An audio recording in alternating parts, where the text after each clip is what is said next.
Picture this. You've got $300 left in your bank account, no backup plan, and a burning desire to create something big. That's exactly where our guest found himself. Instead of playing it safe, he threw everything into starting a print shop. Fast forward to today, and that $300 risk has grown into a screen printing business that rakes in over $1 million a year. This is Ryan Atkinson, and you're listening to the Upflip podcast, where we get inside the minds of successful entrepreneurs to reveal how they built their businesses from scratch. Today, we've got Stuart, founder of Rogue Lab, sharing his journey turning a few $100s into a thriving screen printing empire. Stick with us as Lee breaks down how you can start a business with little cash, his top marketing secrets, and why staying original is the key to surviving in a crowded industry. Lee, thank you so much for being here today. So excited to have you on. You have a great background, so I was super excited to dive into this. Yeah, thanks for having me on, man. That was a hell of an intro. Oh, well, you're going to be a hell of a guest. So I'm excited for this. We have to lay the baseline down, like who you are as like the core person, because you're the founder of Rogue Labs. But before that, you're doing something just a tad bit different than screen printing that listeners should know about. So let's rewind back the clock here. Talk to us what Stuart was doing before Rogue Labs. Yeah, so before Rogue Lab, I was a professional freestyle motocross and freestyle snowmobile rider. I turned pro when I was 15 years old and traveled the world doing crazy stuff for about 10 years or so. And then ended up retiring somewhat early, somewhere around like the age of 25, 24, something like that, which is really early for that sport. But, I just kind of lost the edge that I had for it. That was kind of the time when like the real like backflips were becoming a thing. And that was something where the danger factor really started going up and up and up, and the money wasn't going up along with it. And I had seen a lot of people, get seriously hurt permanently for the rest of their lives and stuff. And it shook me a little bit. And I was like, I don't think I have this in me anymore. Once you start feeling that, and you have that doubt, you can't be putting your life on the line, right? So I shut it down relatively early, started working a normal job, realized I hate that. And, it took a few years to find my path, and then ended up starting a YouTube channel eventually, right around the age of 29, I think I was, doing Harley stunts. I was like, I got a solid motorcycle background. I'm going to put this on the internet, and maybe people can watch this, and I can maybe make money off it. I gained a good following. Didn't really make much money, ended up kind of driving myself to the ground doing that. And yeah, it took my last ditch effort. I had like a couple $100 left in my account, and I was like, I'm going to start a clothing brand to sell to my YouTube audience, and hopefully that works. And thankfully it did.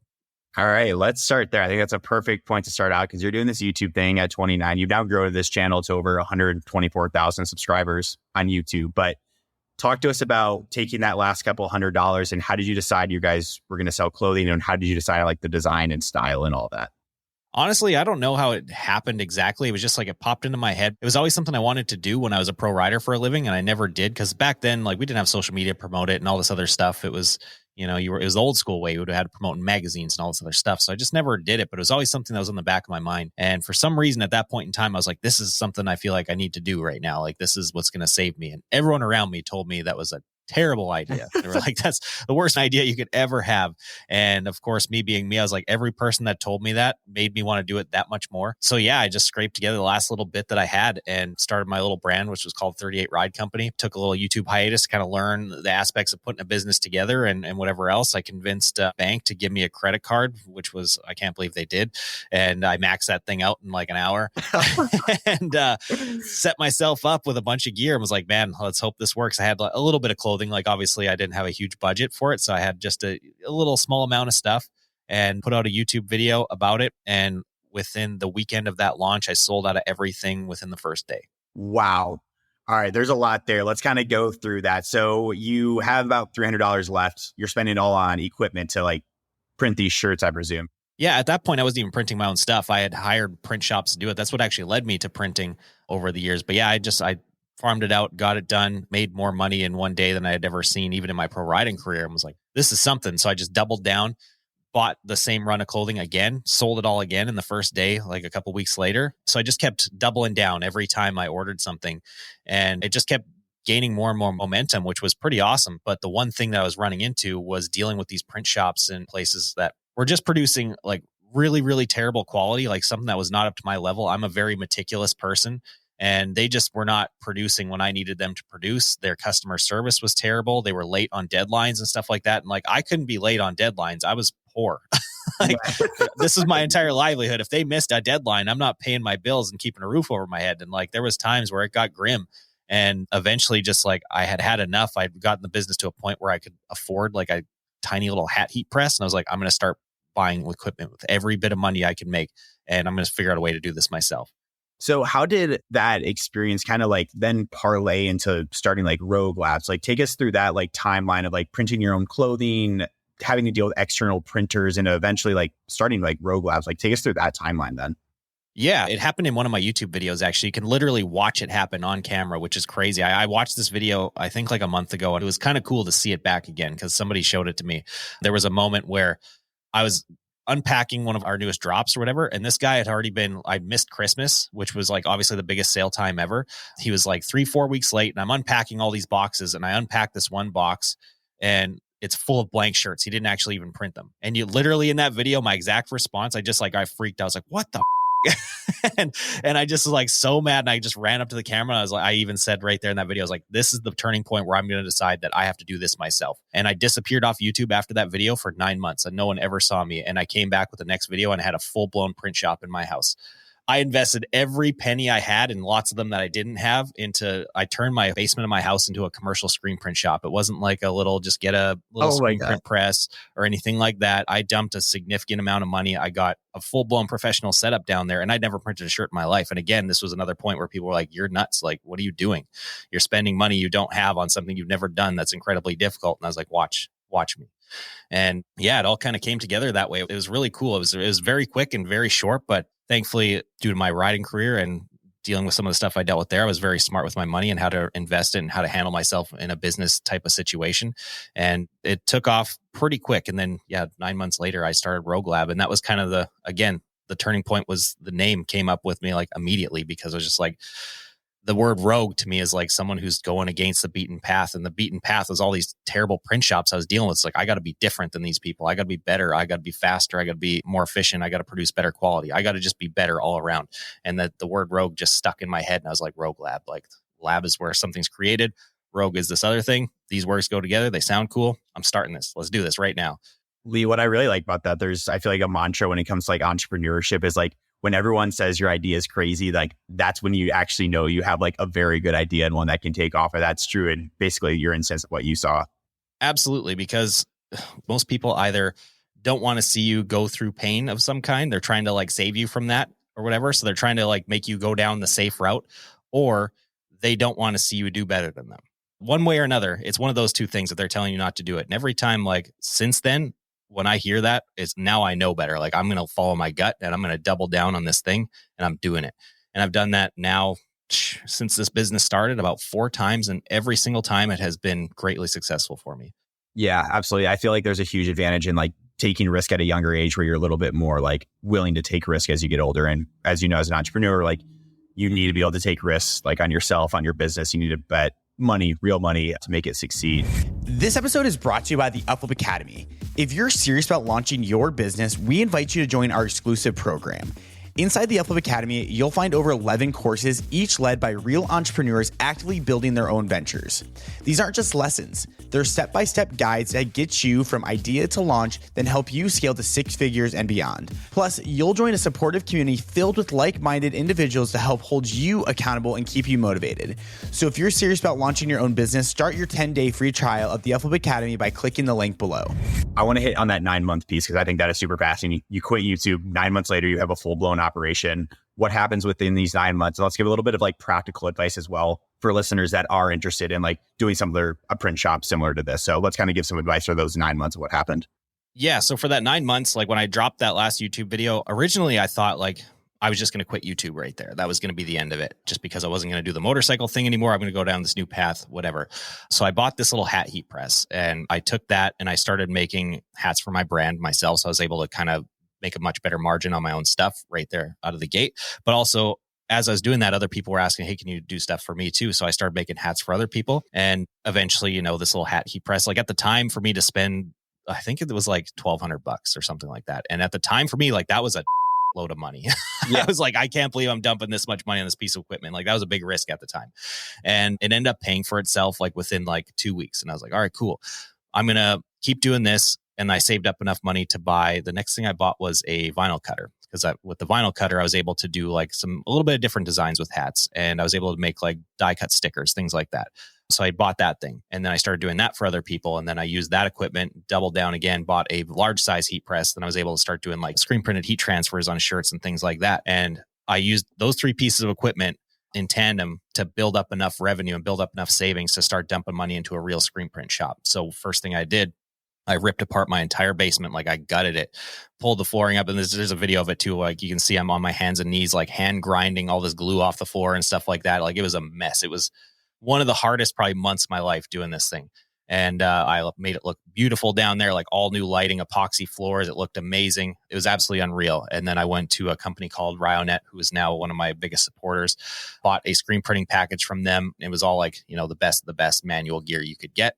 I went above and beyond. And again, I started posting this stuff a little bit on my Instagram at the time. And people are like, I can't believe you're spending money on all this stuff. You don't even know how to print a shirt, blah, blah, blah, whatever else. And, I started hearing all this, the comments like, oh yeah, it must be nice spending daddy's money and like that. Meanwhile, I'm just like, I'm struggling. I'm eating mac and cheese every day because I can't afford anything else. And, it's just fueling my fire to keep going and going. And so eventually, I built out this whole print shop. And as the equipment started to arrive, because I finished like the space and got most of the stuff done. And then I ordered the equipment. The equipment was going to be like 8 weeks out. And during that little 8 weeks, I started thinking in my head, I was like, you know what? I got nothing to do right now. The clothing brand's on hiatus because I'm obviously not going to send an order out to someone else when I got this gear coming in. Maybe I should revisit YouTube. I started really thinking about it. I started thinking like, maybe I should make YouTube videos about this stuff. And then I had a video go not viral, but like I got like 450,000 views. I did a little tour of my basement shop. That's after amazing. It was finished. And that video took off. And it was immediately, I jumped up to like 50,000 subscribers and 60, 70. And I was like, holy, like, okay. So who's laughing now to the guys that said, hey, this is the death of this channel. And it's a crazy story how it all happened, man. It was really, really fast and really just kind of out of nowhere. What I really like about this is like you kind of identified an opportunity and ran with it. As entrepreneurs, like we sometimes have to deal with like, oh, like do what you're passionate and like you'll make money, or like sometimes like just see the opportunity, like run with it. It sounds like more like, I don't know, you might be passionate about screen printing now, but like the time you like really saw the opportunity of bad service, not a lot of competition on YouTube, and ran with it. I love like the story of like how you got started and everything in like those 9 months as well. Let's talk about like how you got your first customer, because obviously this is a legit business. Like you need to land customers somehow. Like how did you land your first customer in those first 9 months? And what advice can you give to people that are trying to land their first customer in this specific industry? One of the most valuable tools that I have found so far, and one of the easiest, it's free, costs nothing, is to use Facebook to get your first couple orders in. And this is like a weird little thing that I stumbled upon and tried that I haven't seen anyone else do. So wherever you're at in the world, it doesn't seem to matter. Every town, every municipality, every city, whatever suburb, like every single area has a Facebook group dedicated to it. Like there's definitely going to be a city Facebook group. There's going to be a group dedicated to your specific neighborhood. There's always a Facebook group for something. I started going in these Facebook groups and checking them out and like going into the ones, especially in my area, and kind of just leaving some stuff in there, like commenting, being a member of the community, not just going in there and be like, hey, I print shirts, come to me for printing shirts. Like those posts, nobody cares. But once you start engaging and becoming a member of that community kind of thing, and then you're able to start telling people what you do, then they take you a little bit more seriously and they're more likely to feed you business. So I started telling my coaching clients that are coming up from zero doing this kind of stuff, like literally every single one has been 100% success rate. They've gotten business from these things. So what are you doing in these Facebook groups? How are you end up like promoting like your own stuff to land your first customer then?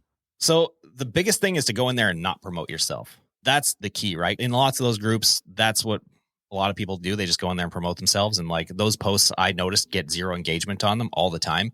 You got to go on the post and provide some kind of value. You got to give people value. You got to engage. You got to be a real member of that community. And as soon as you're able to do that and people start kind of recognizing you, then you can start dropping that kind of stuff out there. Like, hey, this is what I do. Maybe we can help you out kind of thing. And then that's when people are going to come to you and be like, okay, yeah, let's see what you're about. So it sounds like that's how you landed like your first couple of clients, but how has your strategy shifted? I don't know if it's still all Facebook groups, but like talk to us about like how you're currently like, landing clients, like some of that's what that strategy looks like and how it's progressed. So for us, we have not done up until the last, I'd say month, we have not done a single piece of marketing, outbound sales, nothing. We've done absolutely, it's been 100% organic word of mouth. We're so good at what we do that the word is spread on its own, which is absolutely unreal, especially considering the amount of business that we do now. And the big part was moving to my new space that I'm in now. When I was in my basement, I was trying to kind of keep it under wraps in terms of local business, because what I was doing in my house was technically not the most legal. And I didn't want to have people coming from my house every single day, because that would have started raising some flags. So I was mainly trying to do online orders and ship things out. Once I moved into my new space, however, I was able to take on local customers. And originally, like when I was in my basement shop, I would say it was 85% international or national business and 15% local. And now that is completely flip-flopped. Now we're doing probably 90% local and just a small bit outside of here. Now, because we start bringing customers in, and because most of the customers that we have now, we're dealing with those shops that I used to deal with that I had so many problems with. As soon as they found out we exist, they're like, holy, this is much better.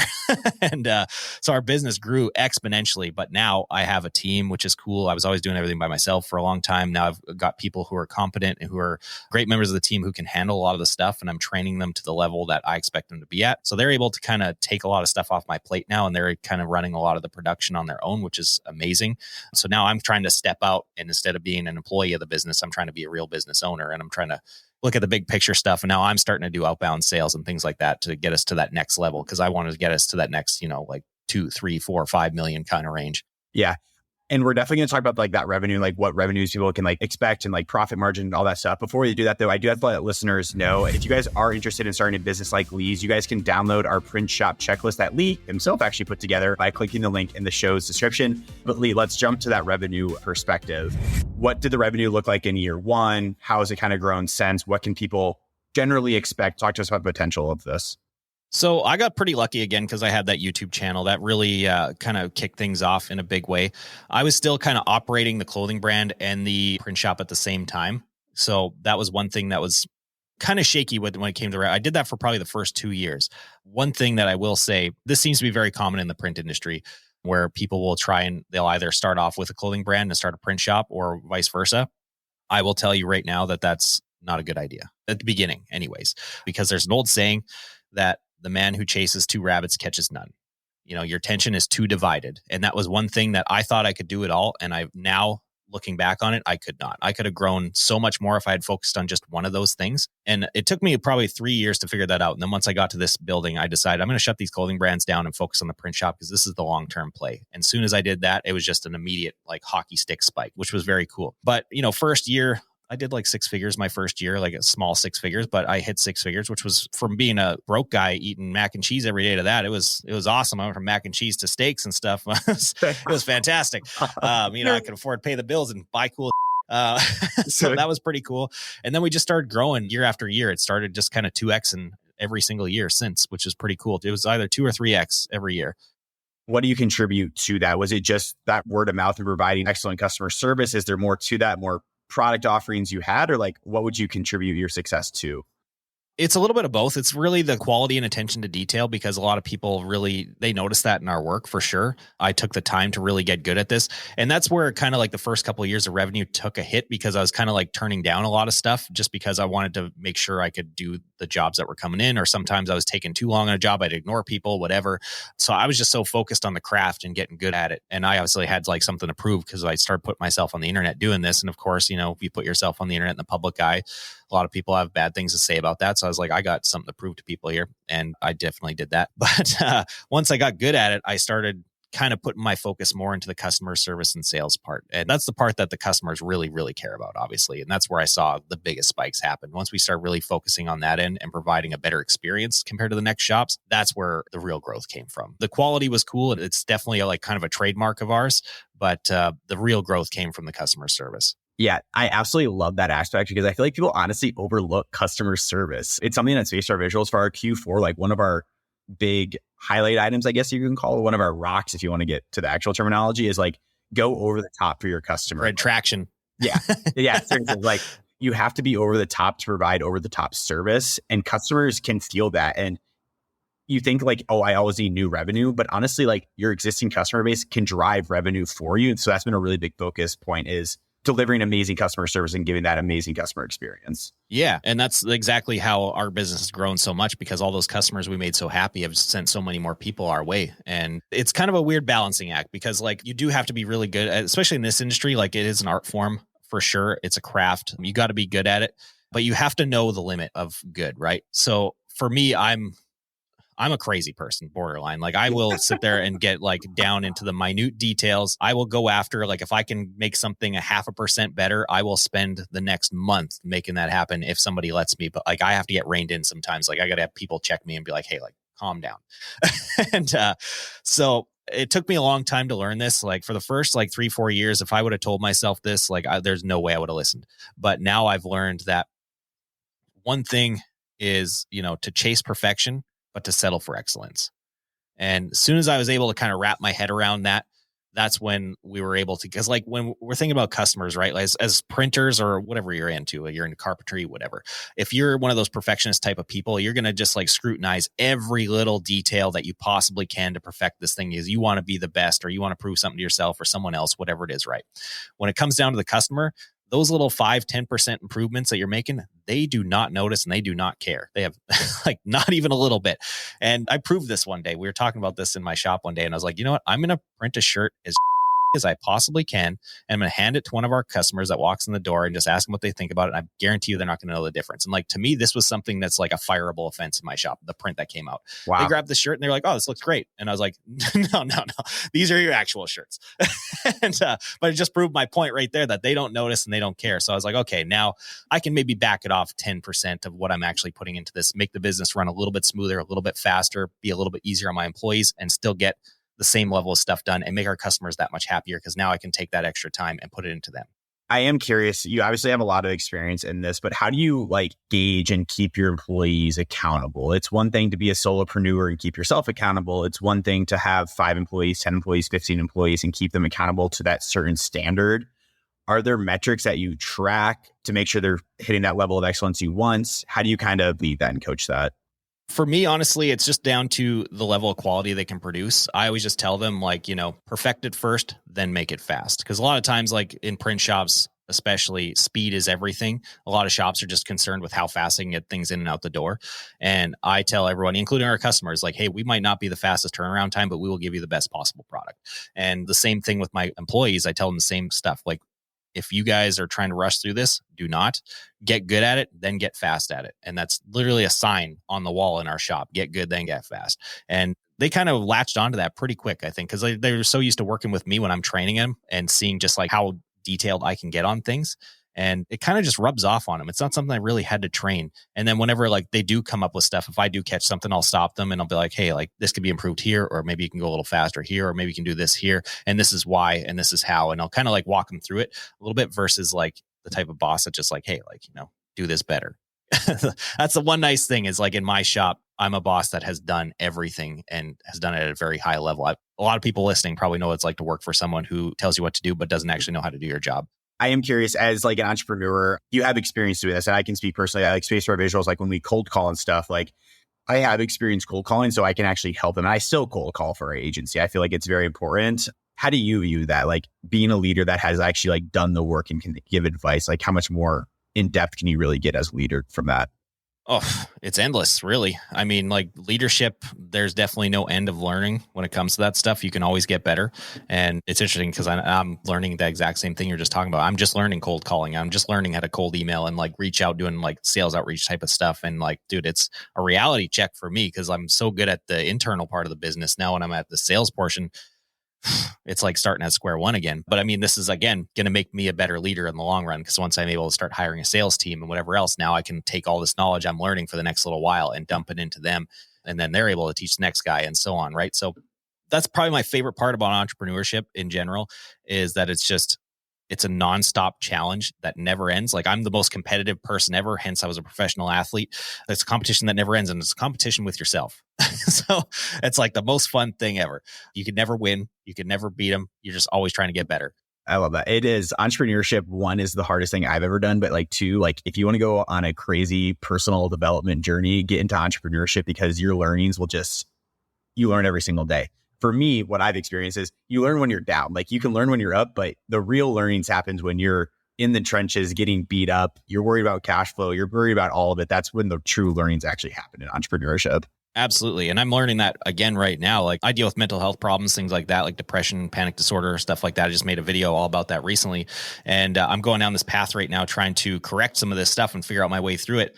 And one of the things that I've been doing, I'm putting heavy focus on is like my fitness and my diet and things like that. And it's interesting how that kind of stuff affects the entrepreneurship in a huge, huge way. I'm probably like 3 months into this program now, and the level of output I'm able to do at work now because of all this other stuff I've been doing and training and whatever else has significantly improved. And my mindset has improved. I've been able to tackle challenges a lot easier. Stress is getting a lot easier to deal with. And just all the day to day of being an entrepreneur is probably like 50% easier now all of a sudden.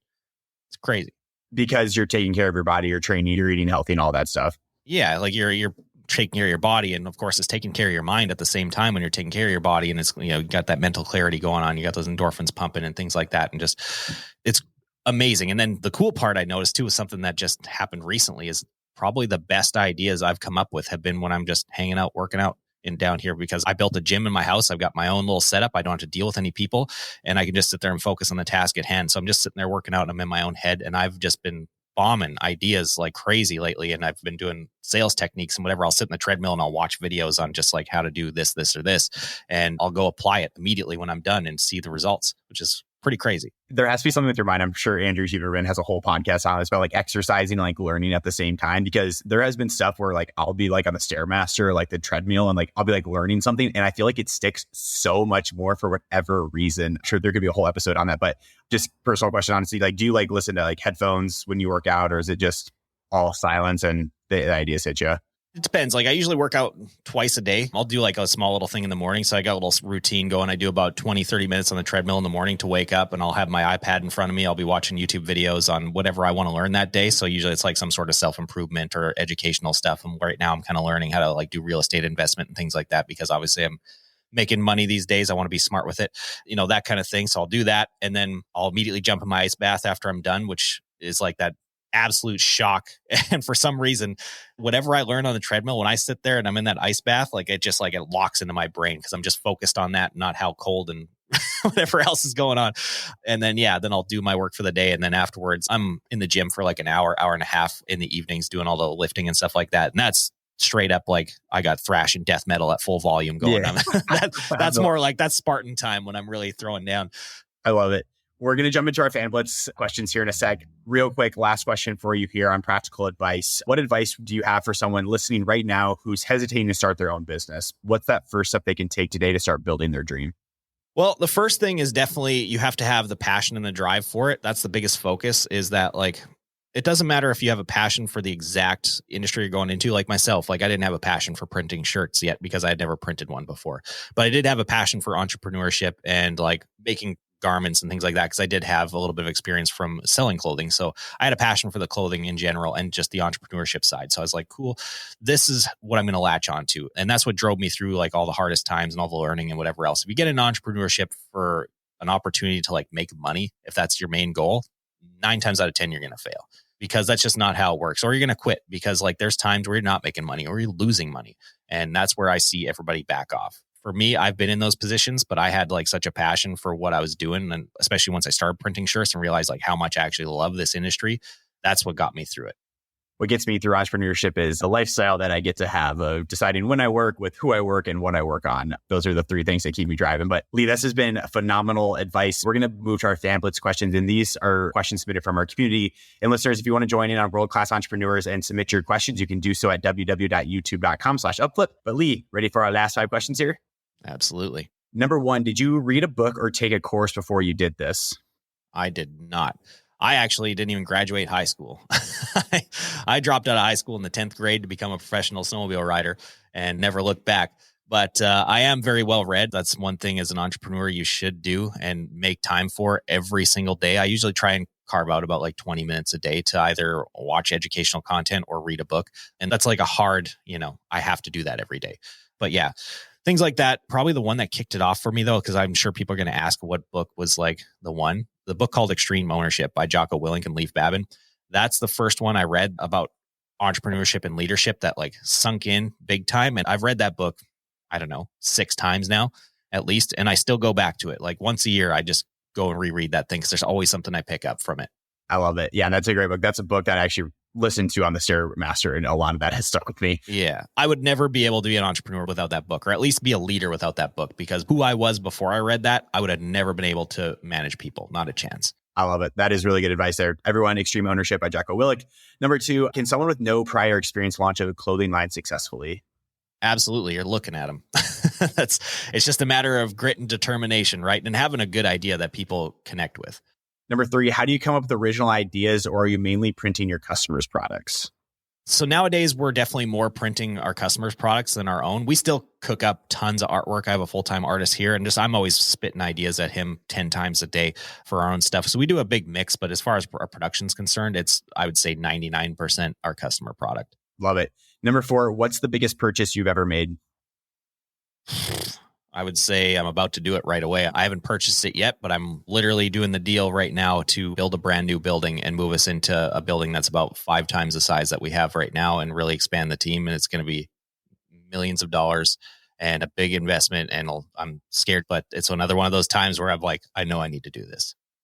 Oh my God. I was just asking if you're scared about that.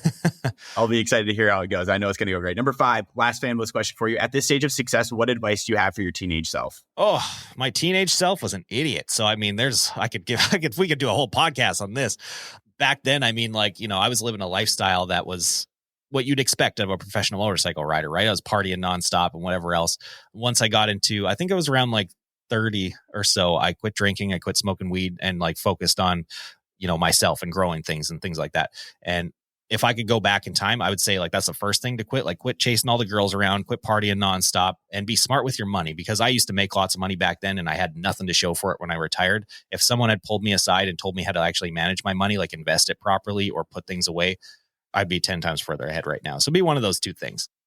I like it. That's really good advice.